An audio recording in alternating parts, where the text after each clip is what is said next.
Just, do you think this is the deepest your receiver room's been since you've gotten to Tennessee? I absolutely do. I think it's a huge testament to what we're doing in recruiting, what our personnel department's doing to bring talent in here, and it's also affecting our room in a positive way. Guys are competitive on and off the field, and it's helped us grow, helped those guys individually grow a lot so far in camp. Kind of on that note, what has Ches Nimrod done this offseason to take these steps to put himself in position to excel in camp and see the field more? Yeah, he's done a great job, for one, of like changing his body. He's gained a lot of muscle. He looks different on the field because of that, and he's competing his butt off right now. He's had a really good camp. Today was probably his best practice that he's had since he's been here, just from a consistency and competitiveness standpoint. So I'm looking forward to see more out of him as he continues to train. He's done an awesome job so far. You've got, at least what we can tell, you've got Brew, Dante, and Mike Matthews all at the same spot. Do you ever wonder, like, how am I going to get all three of those guys on the field, or are you just enjoying the depth that you have there? All of our guys play multiple spots, right? Just on a given day, they might be at one spot, but each one of our guys has to play multiple positions. And that's why, because you have to have some position flexibility. So there may be times where Brew's got to go to slide or Mike's got to go to slide. They got to know each position. And I think that depth has forced those guys to put more on themselves to learn different positions so I can add value and get on the field, however that may be. So even if on a given day, if you see Squirrel, Chaz, and Mike at a spot, those guys can go play anywhere in our system. Kelsey, what have been your early returns with Brew working back from his injury from last year, and how agitated does he get when y'all have to say whoa and let's kind of hold back for a little bit now? That's kind of Brew. If you know him, you know he's anxious to go play and compete, which is a good thing from my standpoint. I would much rather hold a guy back and tell him hold up than have to get a guy to be aggressive. So it's actually a positive for him. It's just giving him the big picture. Our plan for him, kind of our workload plan for him, not getting him back in there too soon and putting a bunch of volume on him. He's done a good job of trusting that. He's done an amazing job of leading his room. He's one of the best leaders I've ever been around, player or coach in my career. So we're fortunate to have him in that role. Yeah, Coach, kind of building off of that, Braylon Saley said, basically when Brew's in the room, you don't need to be there. How important is it to have a leader like Brew in the room? It's awesome. I think for me, it challenges me because I think kids like that you can take for granted as a coach and just assume a lot because they're always in the right place, they're always doing extra. So for me, as a coach, it challenges me, like, how can I do things that may be out of the box or unorthodox or put him in situations where he's uncomfortable so he can continue to grow. I do think also that when young guys see me coach him and challenge him, those guys realize that, everybody's getting coached the same way. Everyone's getting challenged. And there's a respect in their room that, man, everybody has to compete to kind of earn their place and create their own value. Kelsey, what kind of difference have you seen in Chris since the spring? Is he more comfortable in the offense? What's maybe different about him from earlier in the offseason? He's dialed in, man. Like, when he first got here, I don't think he had a true expectation of what it took in this building and in this league to be successful. And right now he's in a really good spot. He's dialed in. He's getting extra meetings. He's getting extra film. Like, he's doing a great job of preparing. And I think as long as he does that and continues to do that, he'll give himself a shot, right? We still got to obviously make plays on Saturday, but as long as you prepare the right way, you always give yourself a shot to be successful. And he's doing that right now. I'm pleased with him. Coach, how is Dante Thornton different right now than he was at this point 1 year ago?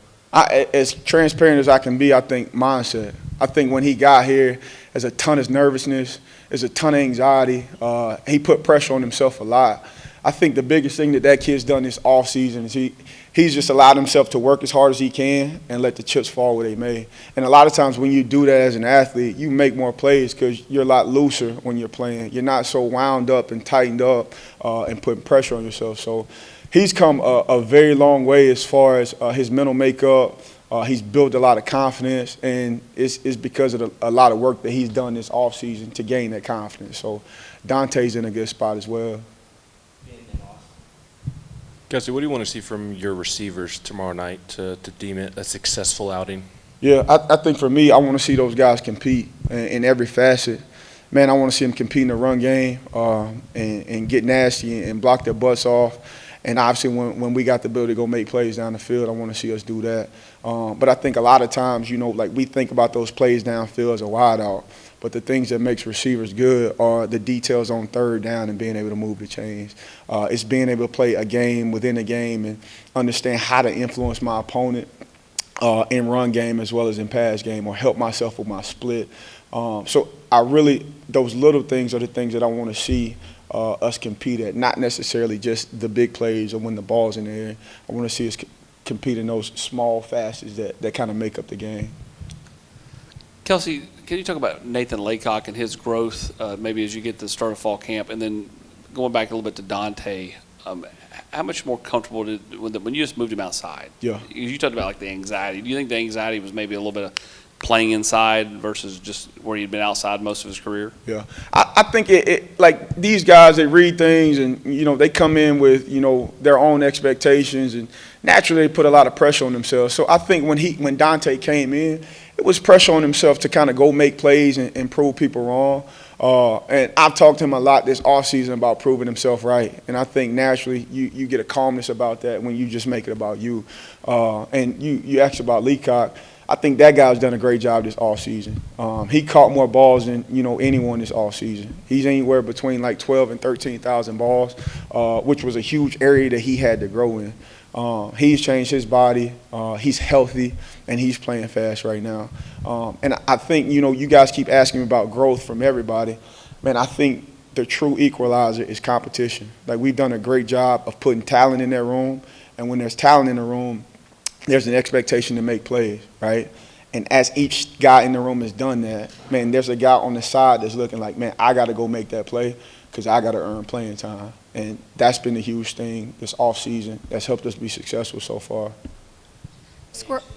Squirrel White's getting some preseason attention, the Oblitnikoff Award. He's on that preseason list. How have you seen maybe his connection with Nico strengthen, and what is he doing to continue his growth? Yeah, all that's great. That's more for, his family to enjoy than him. Those watch lists and awards, man, like, those things don't help us get results, right? So for him, it's continue to keep, the work ethic the main thing, right? You don't get anything for reputation. It's great that he's, kind of got a reputation out there, but he's got to continue to work. We don't live off reputation, right? And Squirrel's doing a great job of being in the building.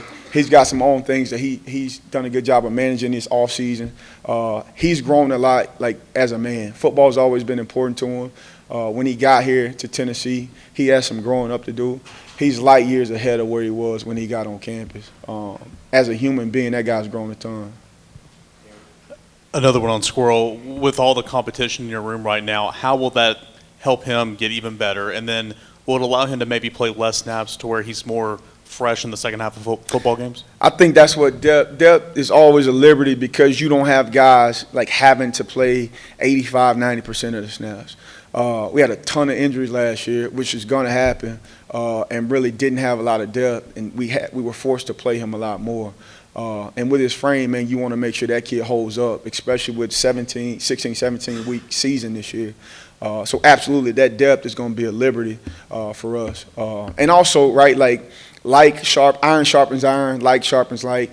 The way Brew runs routes is different than Squirrel. The way Chris runs routes is different than Squirrel. But you can always take pieces from each guy and help your own game, and that's where the competition is helping him a ton.